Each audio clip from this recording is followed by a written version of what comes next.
मैं आप लोगों को किचन सेट का अनबॉक्सिंग करके दिखा रहा हूँ। देखिए इसमें क्या क्या आता है। बाहर निकल। गैस है, कप है, ट्रे है, बॉल है, खाना बनाने वाली चीज़ें हैं, फ्राई पैन है, थाली है, बॉल है, रखो और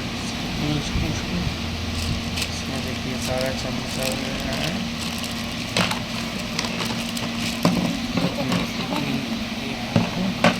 इतने सारे चीज़ आते हैं इसमें।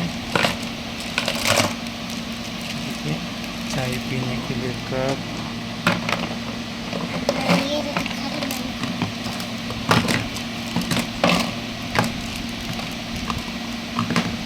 थाली,